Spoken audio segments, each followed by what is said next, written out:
Hello everybody, Brendan here, and welcome to a new video. Today we're going to be covering another master game, and I thought it'd be cool to go over something that's a bit more topical and very recent.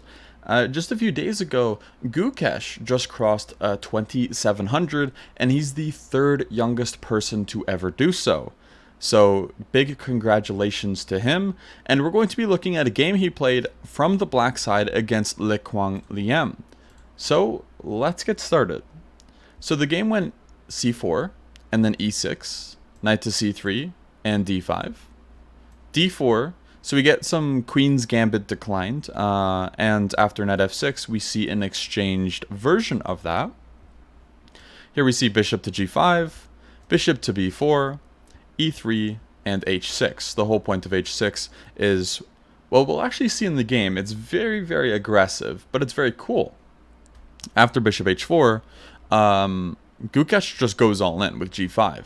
So essentially when you play something like g5 and bishop g3, you're probably not going to castle short. Otherwise, you know, white might castle long, h4 might come, and the game might be over before it starts. But Gukesh plays knight to e4. The whole idea behind this is, well, first off, there is a double attack, so black will be winning the bishop pair in this variation, but they did weaken the king side. So it's about balanced because of that. So there's some complications that can ensue. So rook c1 was played, and now Gukesh plays the move h5. And h5 is very cool because the whole point of this is it's trying to provoke white into doing something that they don't want to do. For example, if they play h3 or h4, now you can take on g3, and this g3 pawn is weak because, well, now you can play something like queen to d6, and it's not very comfortable to defend that pawn. For example, knight e2. You might even be able to play a move like b6. This is just off the top of my head without an engine, with the idea of bishop a6, taking on e2, and then g3 is weak. So if you have to play something like king f2 or g4, then the game's over for white. So this would not be good. Instead, playing f3 is better. The whole point is, well, now you're forcing the knight to actually do something. And taking, and after h takes on g3, it's a little bit more different because now the rook has opened up. And so, as we'll see in the game, there's some responses that white can make in order to try to make their life a bit easier here. But the whole point of this with f3 is they're going to actually potentially even try to play like a move like e4 and go for a lot of central control, or not e4, sometimes even f4, and try to grip the e5 square. But we'll see how it turns out. So c6 was played to defend on the d5 pawn and also prevent any queen a4 checks, because now queen a4 can just be met with another move, for example a5, or takes on c3, or just retreating the bishop, or even defending it, right? But when in this position, if you played a different move like a6 or something, after queen a4 check, your response is very limited. You have to play knight c6. So c6 is just one of those good consolidating moves which just controls more of the center and prevents a check. So just a bunch of good reasons behind it. So Liang plays bishop to d3, controlling more of the center, as we can see, and, you know, potentially going for e4. That's not really what happened here, though. And also just, well, developing the piece. You need to develop your pieces. And it's actually good to note that bishop d3 before knight e2, because, well, for example, if we went with our idea of playing this b6, bishop a6, now the bishop is on d3 instead of the knight on e2, so bishop takes e2 is not possible. So that's another thing to realize here. So knight to d7 was played, and we see g4 from white, really just going for it. But as we'll see, where's white's king going? And that's the big lesson of this game. Liang never really found a safe haven for their king, because it was always under fire, because, well, they kept playing in the center and allowing it to open up a bit, and then they had to waste a lot of time to actually get their king to safety, and Gukesh took advantage of that, and Gukesh kept his king safe in this game, as we'll see. So h4 was played, because obviously you cannot take. If you take on g4, then not only do you lose your rook, but you also lose the queen at the end as well. So h4 was played, g3, And here we see queen to e7, which is a very annoying move because how do you defend this pawn? King f2 does not work because now you can take on g3 because it's with check. And if you have to play something like king g2, this just spells trouble already. For example, you can probably just take on h1, king takes h1, and then actually even just try to hold on to the pawn for as long as you want.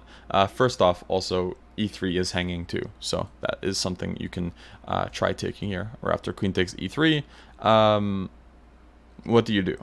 Essentially, like it's now it's 2 pawns up, and even if you lose this pawn, you're still a pawn up. So now king d8 or something along those lines will come as well, and black is completely safe and winning. So that wasn't played. King d2 was played because king f2 is really bad, and king e2 is very depressing because, well, it's just on line with the queen, and it feels like there could be some tactics in the air. For example, a move like c5, although it doesn't quite work yet because of knight takes d5, it's something you'll still have to watch out for, and, well, that's just not good, because if you have to worry about some c5s and even d4s, then, you know, your king's on e2 in the first place, right? So d2, at least the point of king d2 is it can maybe run to the queen side here. And, well, that's actually what happens in the game. So knight b6, a3 to kick the bishop and ask what they're going to do. Bishop d6, keeping the bishop pair, right? Like, this position has a lot of potential to open up. What you'd say is this is a fluid pawn structure, as in there's some definition, as in, for example, the d5 and d4 pawns are fixed and they can't move, but there's a lot of breaks possible in the position, which is what I call a fluid structure. For example, c5 is possible, f5 is a potential move too, and obviously white can make a lot of breaks, but white shouldn't when their king's in the center here. So now we see g takes h4, g takes h4, and f4. So white's going for a lot of central control, as mentioned before. That's kind of the big idea of this f3 move, is to take and be able to take with the h-pawn, and just hope that, well, at the end of the day, white does have more central control. For example, if they can get a knight to e5, that would be a dream position. It's just not quite possible. There's several reasons why. First off, there's always f6, and even if there wasn't f6 to prevent knight e5, it's just not fast enough, unfortunately, because black can make breakthroughs on different sides of the board just in time. So here we see bishop d7, queen to f3. Knight f3 is a bit slow, for example, here, because, well, now we can take on g4, and losing this pawn is that's just a nightmare. This game's over again. We can play things like f5, and even if they get the e5 square, it doesn't matter, but also they can't because they're just not in time. So bishop d7, queen to f3 now was played instead. Now we see long castles, and again, we're seeing the difference between the two kings, and this is the highlight of the game, essentially, where king d2 is forced, and because of that, black just feels very, very comfortable here. I'm pretty sure most people would be preferring to play black because, well, king b8 is going to come. Even c5, opening up the queen side, is definitely a possible move too, and if you're looking at opening up your own king because their king is so weak, then that's a really good sign, to say the least. f5 was played, and the idea with f5 is, well, it's actually to play some f6 and maybe even play g6 to create a passed pawn. Unfortunately, again, their king is too weak. This stuff doesn't quite work out. There were some chances later, as we'll see, for counterplay, but king b8 was played. Now we see knight h3 and c5, so just going for it. So, for example, taking on d5 here is just very, very unwise. Just don't do it. And there's several reasons. First off, tactically, it's just not a good move, but also, you're opening the position when your king's in the center. So sometimes you might think, like, ooh, there's a pawn. Can I take it? And it is always good to ask if you can take a pawn, because sometimes even in crazy positions, if you can and get away with it, sometimes it wins you the game. But here, unfortunately, that's not the case, because after knight takes and queen takes, there's bishop to c6, winning an exchange. And, of course, well, white's still in the center with their king. So let's just say queen to b3, we take, and then they take back and take on d4. this position's just over. I think we can all see that very clearly now. But okay, f6 was played, and this just forces the queen to a worse square. That was the idea here. Queen to f8 was played, and after queen to f8, we see g5. And we see this plan start in motion now already, but it still feels like white's on the back foot, and it really all has to go back to the king's safety here. Gukesh's king is just much more safe, and that just kind of saves them the game and just lets them win. But we'll see. So rook g8, king c2, and now c takes d4. So opening up the c file now, because it's finally time to where rook c8 can come and they can put pressure on the king, the white king here. E takes d4 and rook c8. And there's a very cool reason why rook to c8 was played. And that's because of the response after king to b1. So we've kind of like branched over the game and talked a little bit about what's going on, right? The big issues for white is that their king wasn't safe. Now it is, or is it? And, well, black does have the bishop pair, and black's moves felt a lot more natural up to this point. But now it's time for black to start the onslaught. And it does start with this move. So the move here is bishop takes a3, which is like a faux sacrifice. The whole reason why is because after takes and takes, this is actually just straight up losing now. For example, knight a2 is pretty much the only move, because right now rook takes c3 is just a massive threat. So let's say knight to a2 is played. And after knight to a2, unfortunately, knight a4 is just unstoppable. It's actually really difficult to find out a reasonable plan here. For example, let's just throw in a random move into the engine. Queen to f4 check, king to a8, and rook to c2. For example, this looks like it might defend, but rook takes c2, of course. And if you instead go from f4 to e2, then unfortunately this doesn't work either because of bishop takes h3.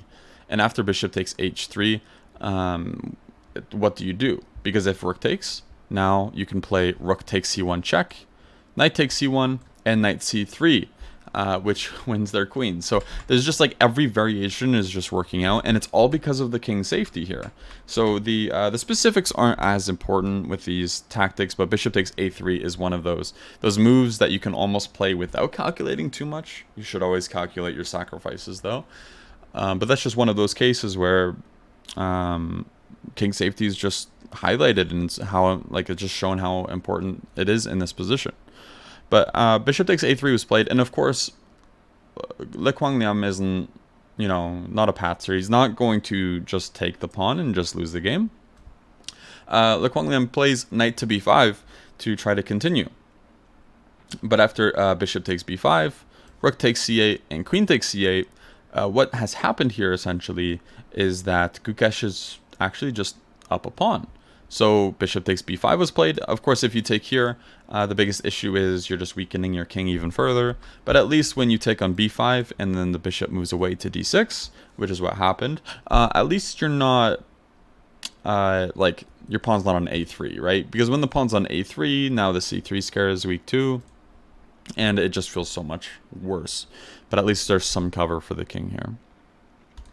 So the game continued bishop d3 and queen d7. G6, trying to create the passed f pawn, as mentioned way earlier in the game with this f5 idea. F takes g6, knight to g5, and queen to a4.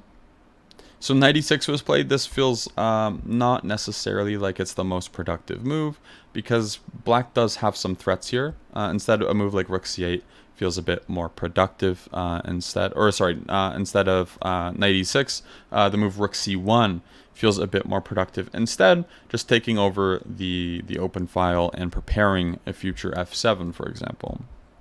But here, knight e6 doesn't really do too much for the position for white. The idea behind knight e6 is to play f7 and f8, but unfortunately white just doesn't have enough time because of their king safety, of course. So rook to c8 was played.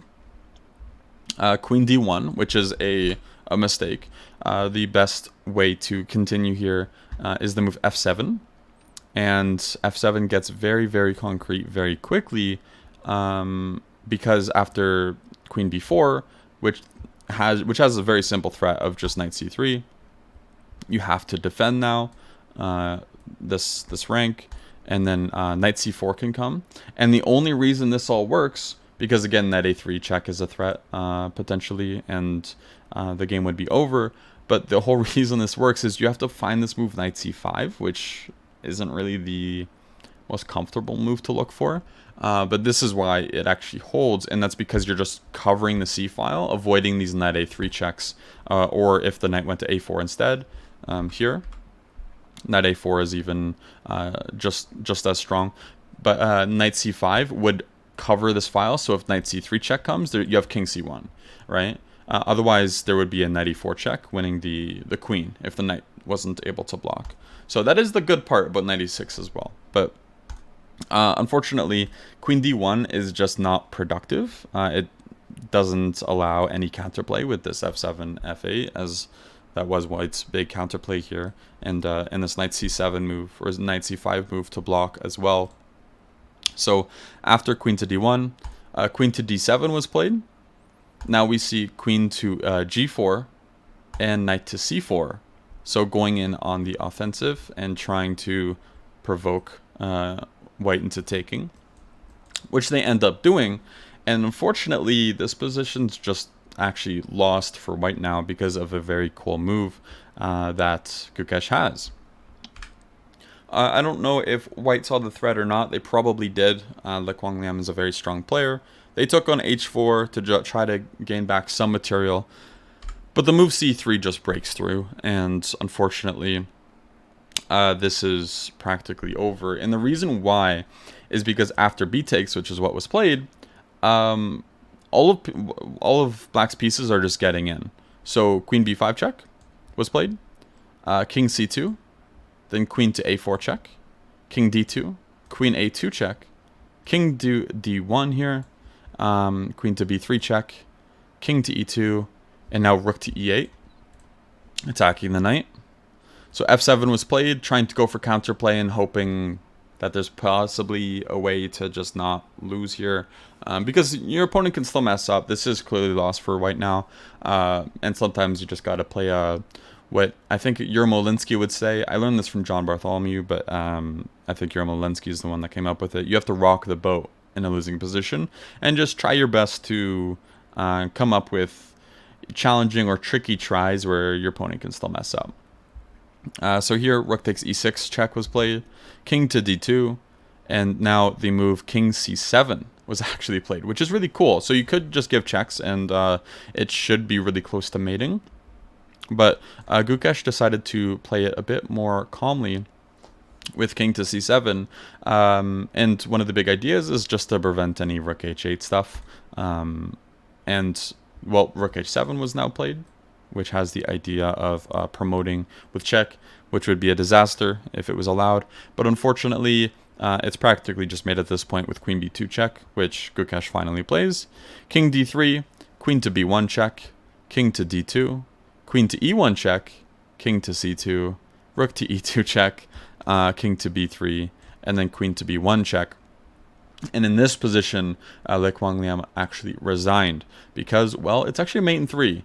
King c4, b5, king to d5, queen to b3, c4, and then queen takes c4 would be checkmate by force. So this has a lot of stuff in it, this game. The most important things that we can cover are actually from the opening mainly. And that is what we see here, that white maybe should not have, for example, played a move like g4, even though it looks very productive with the idea of creating a pin with this move g3 after and trying to lessen white's or black's control over the center, because of course white will get to trade on h4 when they want to. They're trying to argue that this pawn was weak and that they had more central control because of it, but unfortunately the game just didn't turn out that way. And after queen e7, white ran into problems with their king safety and having to play a move like king to d2 in the opening. At first, this might not look so bad, only because it feels like the king can run to b1. But as we saw in the game, Gukesh just played a masterful position here and exploited everything that they could and essentially squeezed water from stone here to win the game. So that was a brief overview of how Gukesh became the third youngest player to cross 2700. Congratulations again, Gukesh.